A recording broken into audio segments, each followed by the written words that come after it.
এই সেই স্থান যেখানে হিটলার সুইসাইড করে, এই তত্ত্বটা এখানে রয়েছে। কারণ এই তত্ত্ব বা সাইনবোর্ড বা এই বিল বোর্ডটার নিচেই এখানে বাংকার ছিল।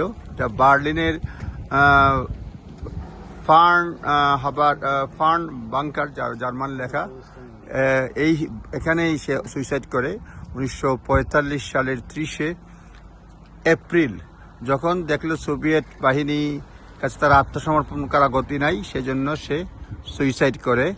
এবং তার একদিন আগেই খুব সম্ভবত তার স্ত্রী ইভা ব্রাউনিয়াকে সে বিয়ে করে।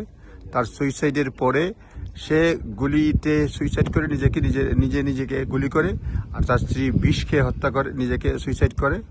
এবং 2 মে সুইসাইডের 2 দিন পরেই 2 মে তার বাহিনী জার্মান বাহিনীর কাছে আত্মসমর্পণ করে। আর 6 দিন পরে পুরা 8 মে 1945 সাল দ্বিতীয় বিশ্বযুদ্ধের সমাপ্তি ঘটে। সুতরাং এই হচ্ছে কাহিনী। এবং এখানে তার বিশেষ করে বাংকারেই তার তথ্যমন্ত্রী ছিল বা অন্যান্য বাহিনী ছিল। এবং সে মৃত্যুর 30 এপ্রিল সে সুইসাইড করে। কিন্তু 20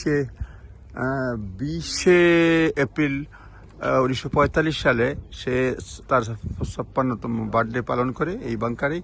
অনেক লোকজন এখানে দেখতে আসে, আপনাদেরকে দেখালাম। এখানে প্রতিদিন শত শত মানুষ আসে, টুরিস্টরা আসে দেখার জন্য, জানার জন্য। আপনাদের সঙ্গে শেয়ার করলাম। ধন্যবাদ। আসসালামু আলাইকুম।